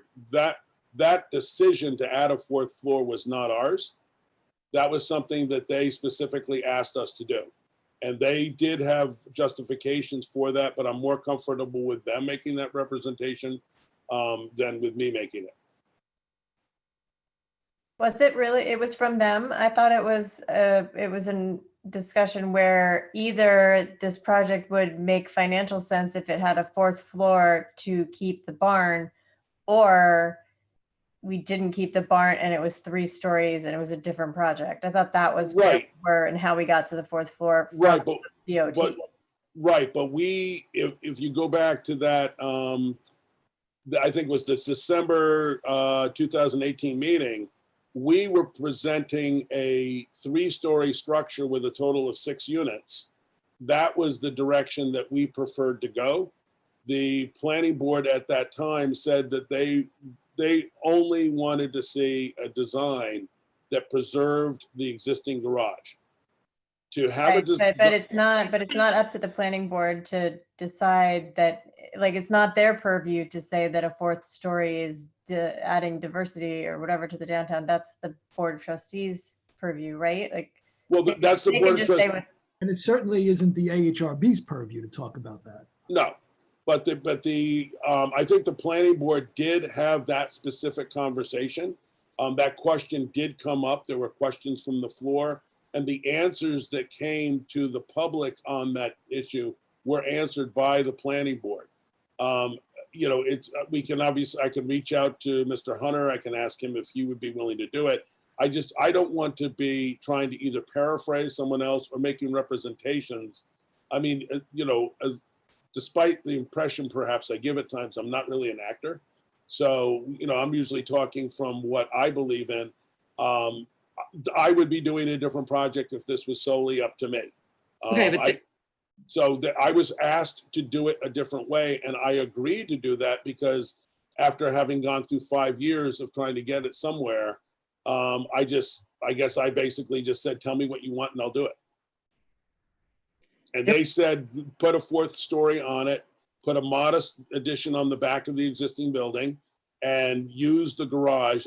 When they first asked me to do it, I had a sleepless night because I knew that the cost of trying to make the existing garage be, say, a residential unit or something like that would be very difficult. And then how do I handle the parking?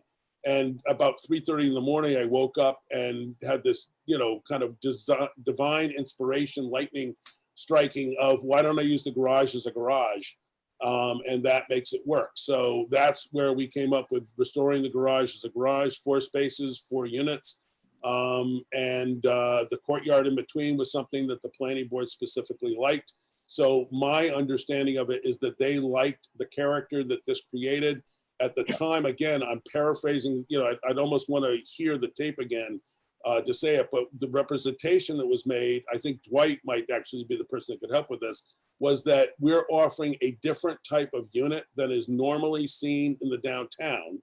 And that in and of itself is, encouraging diversity.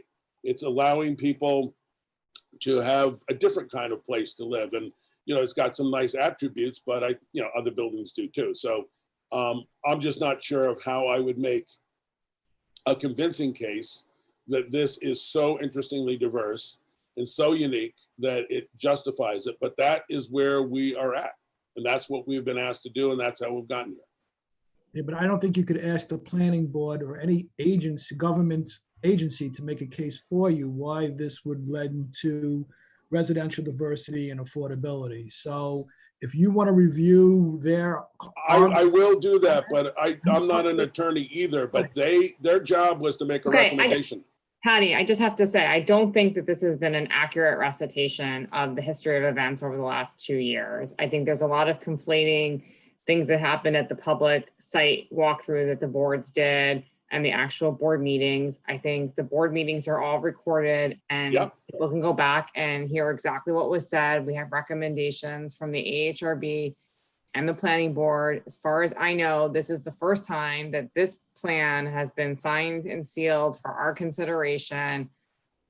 So now there's some questions about the legitimacy of us using our waiver power to grant the fourth floor here, whether this originally came from the boards, other boards or not, and the applicant has decided to go that route. We still have to have these questions answered. I'd personally like to see also, because I can't read these plans, the height descriptions and all that stuff, and the massing that Mike was talking about, or the floor space stuff. But I just don't think that going back and forth with your non-verbatim recitation of the history is helpful. And I think it's confusing. And I think we should just focus on, this is what the applicant is presenting. It's what it's asking the board of trustees to approve or not approve to make a decision about. And that's what we should focus on. And that's fine. The way you just explained it is exactly as I see it. Okay. So just as a bit of housekeeping, I don't think I properly opened this public hearing. Well, let's go back to the beginning. I'll start over. So is there a motion to open the public hearing regarding the application for 100 Main Street? Trustee Patino, second, Trustee Sullivan. Before I adjourn it, and we are going to adjourn it to the next meeting, is there anyone from the public who has a burning desire to comment at this particular time? We have to all vote though, too. You just got 2 motions. What's wrong with me tonight? All in Can't favor? see us all because we're all minimized. So I can't see you all. everybody has to say aye out loud. Patty, can you get that off the screen so I can see everybody? Yeah, if you're done with, well, I can stop sharing the screen unless people who are asking questions want to see something. I know, but we'll go back. There's no one asking questions. Good. All in favor of opening the public hearing? That's unanimous. Thank you. So if there are no other questions, we will continue this meeting. Yep. Now you can take a motion to adjourn it to a date certain. Okay. Can I, you know what? I don't like the Zoom anymore. I like it live now. I don't know. You need your gavel in front of you, Vinny. That's the problem. Without the you can have your gavel, just bang. Can I have a motion continue this to August 11th at 6:30? August 11th, 2020 at 6:30. Is there a motion? Trustee Cassell, second. Trustee DeRozzi, all in favor? That's unanimous. So this public hearing is continued to August 11th. Thank you, everyone. And just so I can answer questions of people, you're not having a second meeting in July. Correct. Correct. Good. That makes sense. Not on this topic. We have two special meetings. Two special meetings, but there's not a regularly scored. Yep. Correct. This will not be on the agenda for any of the 2 special meetings upcoming. Yeah.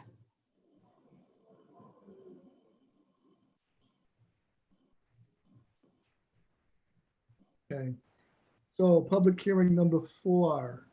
I'm going to take a motion to open this public hearing regarding the eligibility for senior and disabled citizen rent abatement program. Is there a motion? Deputy Mayor Cassell, second. Trustee Nell, All in favor? This public hearing is properly opened. So perhaps, Donna, do you want to speak to this? Because I know you've been the force behind it.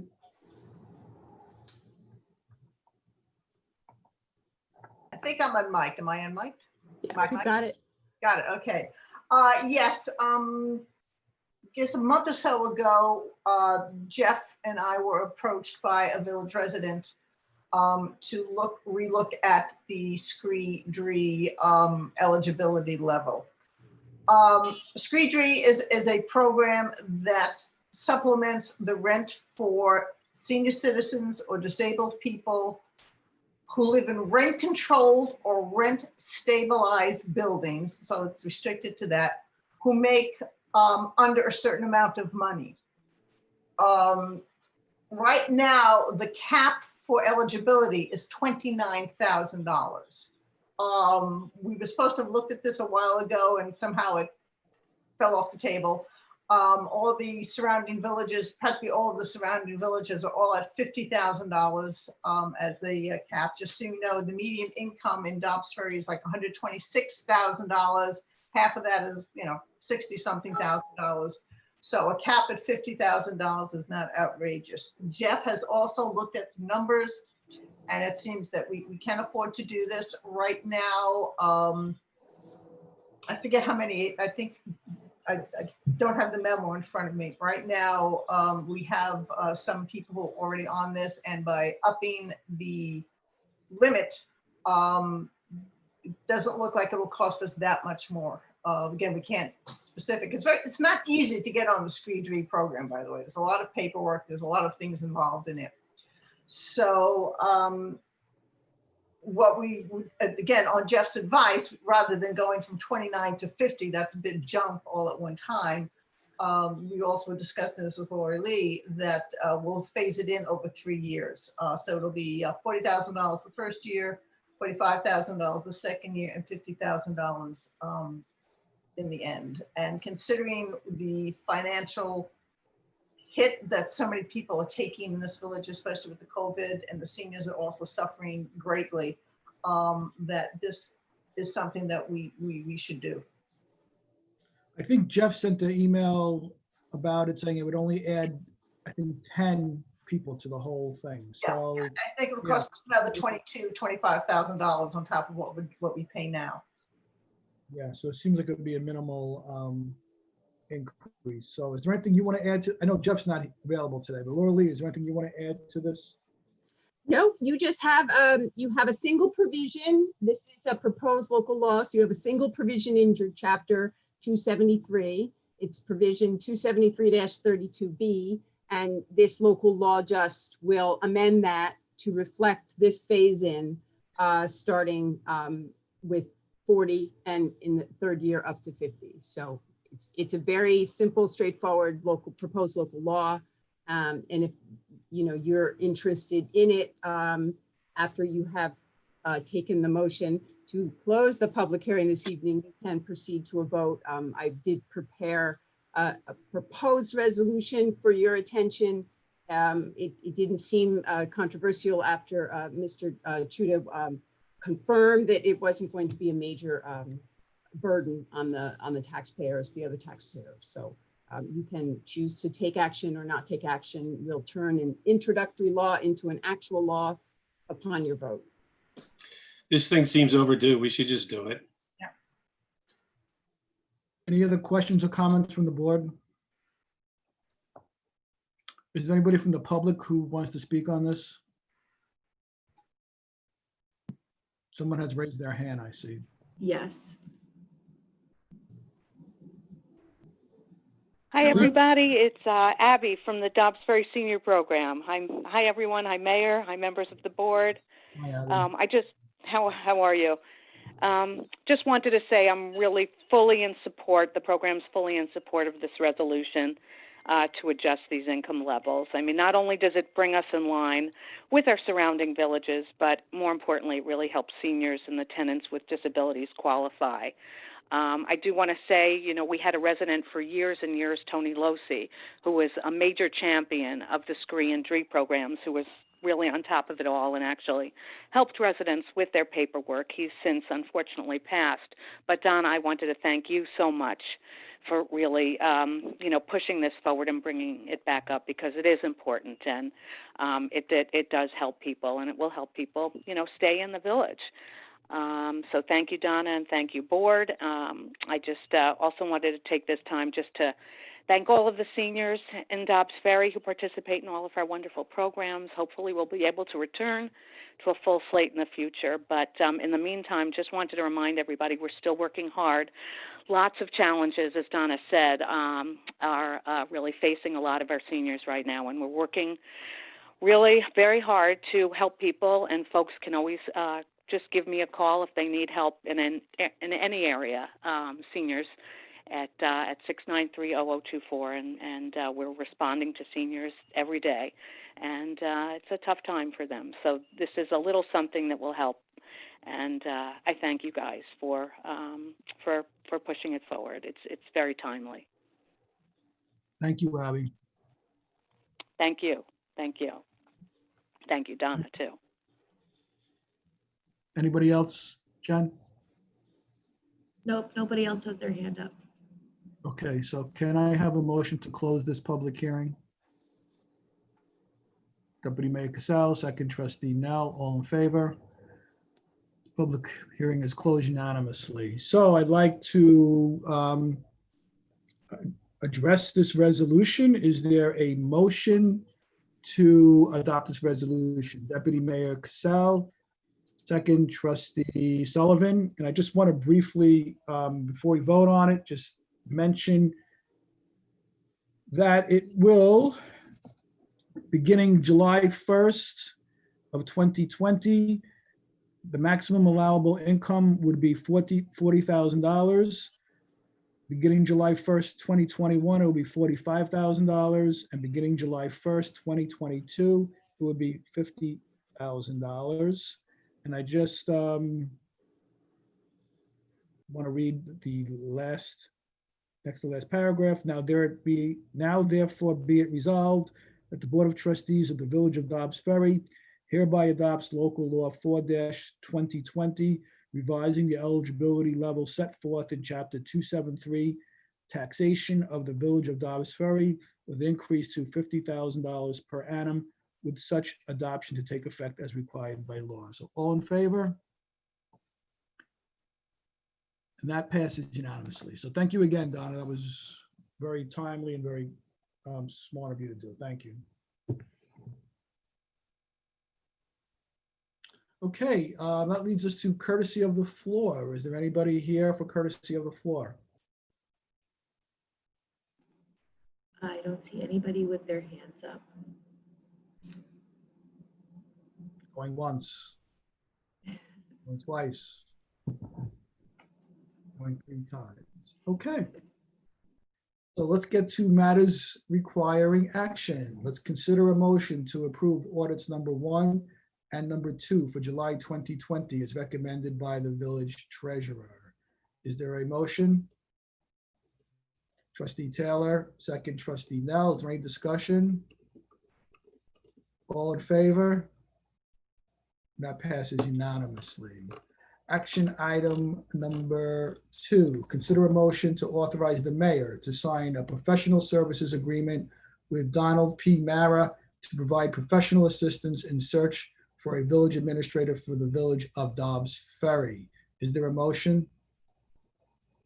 Trustee Nell, second trustee Patino. Is Don on the line? He's raised his hand, so. Yes, he has his hand raised. Hold on. Don, can you hear us?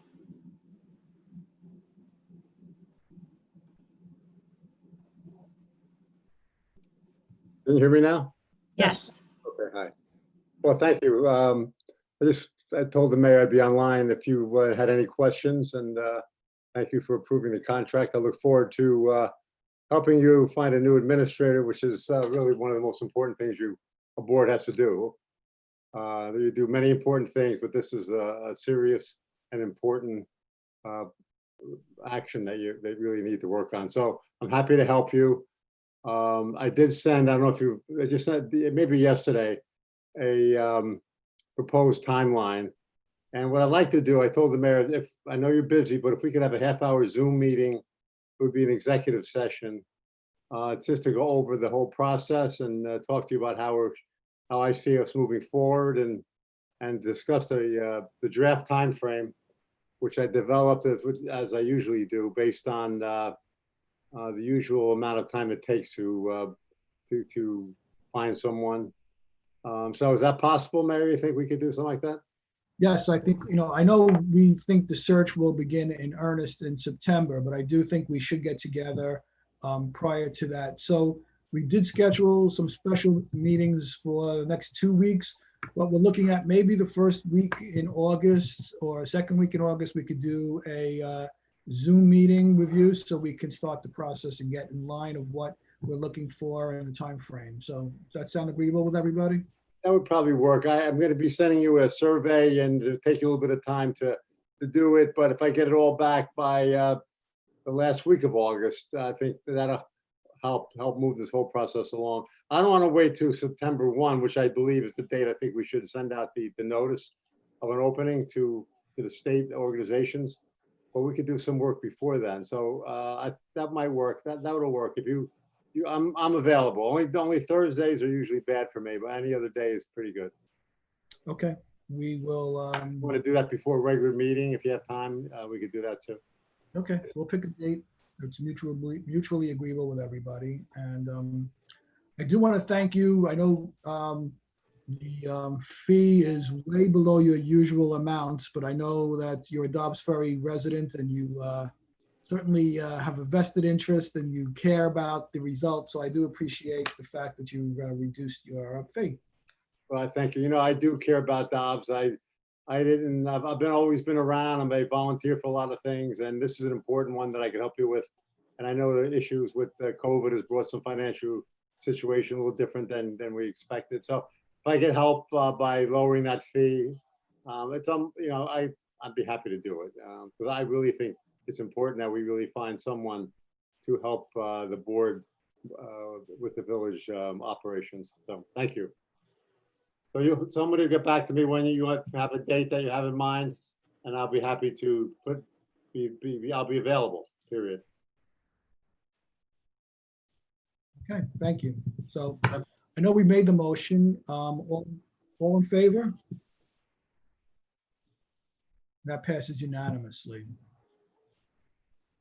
Action item number 3 is to consider a motion to award the contract for the annual HVAC maintenance contract for the library to K&S HVAC for an amount of $3,000 as recommended by Elizabeth Hobson, Library Director. I know that she has submitted an email dated July 2nd, 2020, where she lays out the facts of her choice and why she's chosen that company.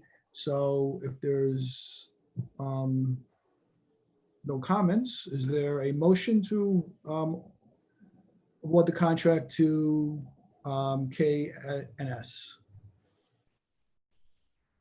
Trustee Sullivan, second. Trustee Patino, any further discussion? All in favor? That passes unanimously. Okay, that moves us to the minutes of June 23rd. Anybody have any questions or comments about the minutes? Okay, having heard none, is there a motion to adopt minutes of June 23rd? Trustee Taylor, second. Trustee DeRozzi, all in favor? All in favor? That passes unanimously, so the minutes are adopted. Does anybody, and I guess I should just go around the room, do you have any reports or announcements, Trustee Taylor?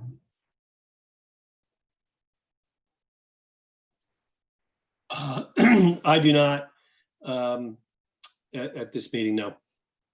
Okay, Trustee DeRozzi. I just want to thank the DPW for all their efforts this weekend with what happened with the pool. Same thing with the police department.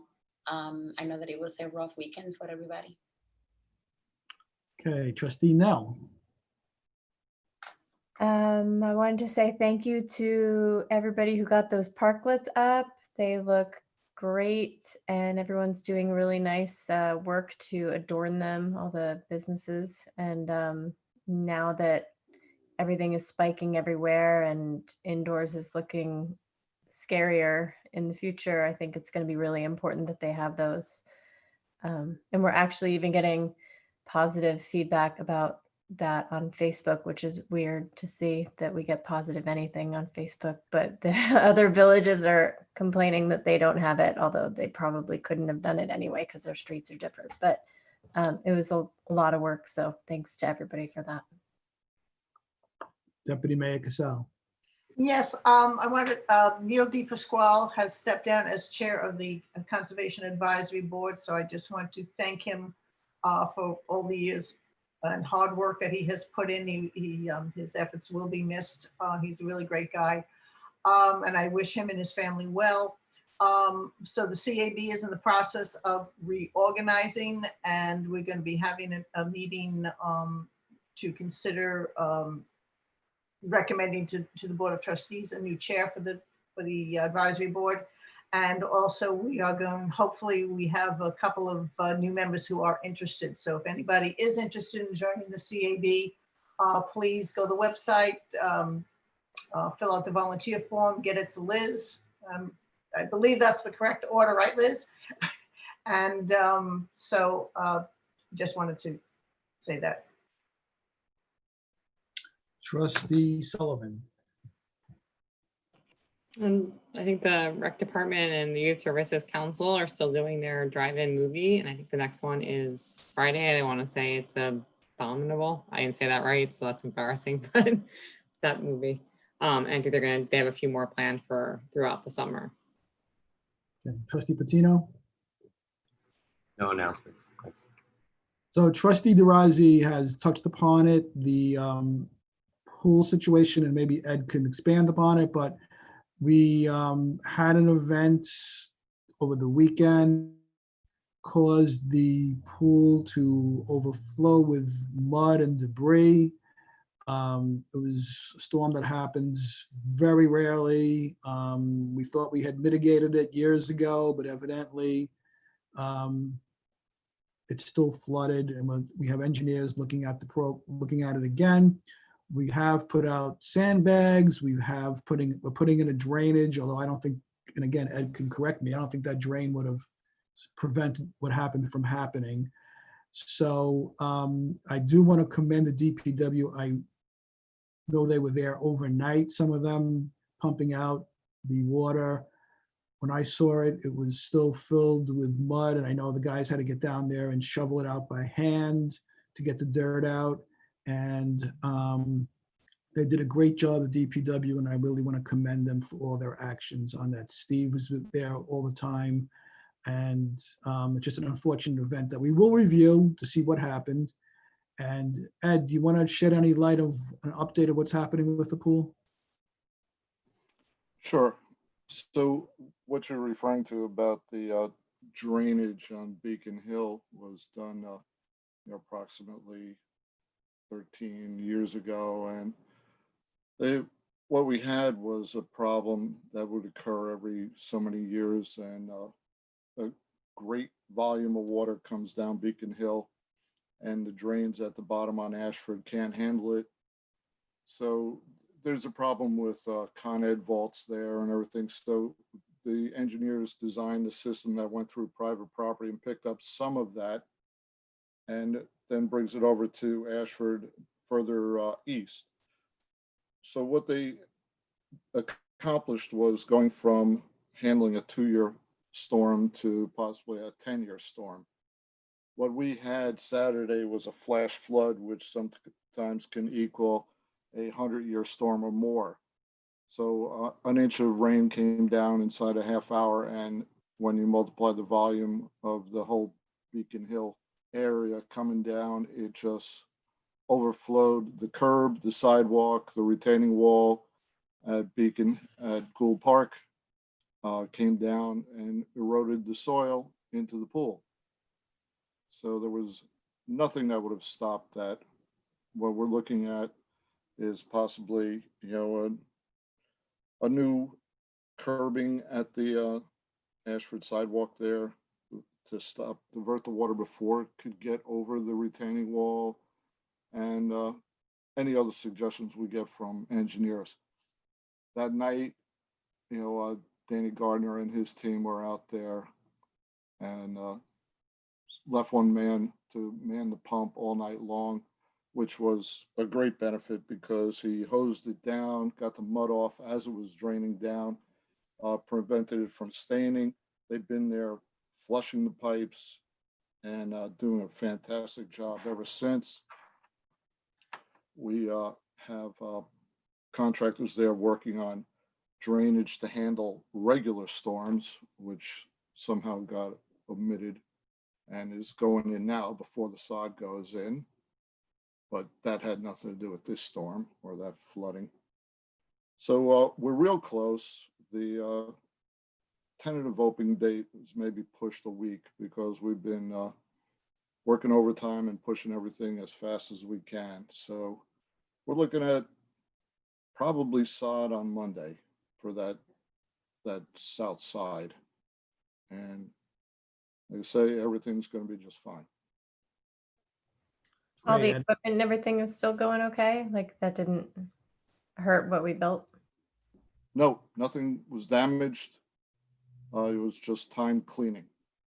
So everything, the only thing we have to do is just replace some filter medium because it got, clogged up with dirt sooner than it would have because of the storm. But, Parks crew turned off the pumps and everything as soon as I got there, saved everything from being damaged, and got right on the cleanup.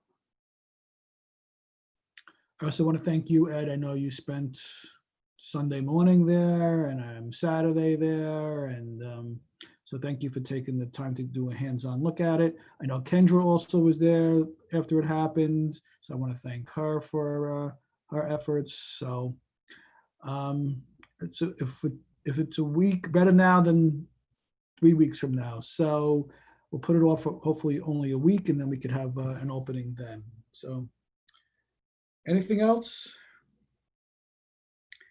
Having heard nothing else, is there a motion to close this meeting?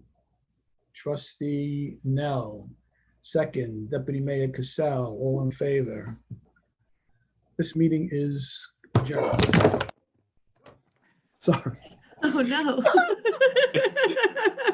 Then instead of a gavel? Yeah, you really want to go. I guess we're adjourned.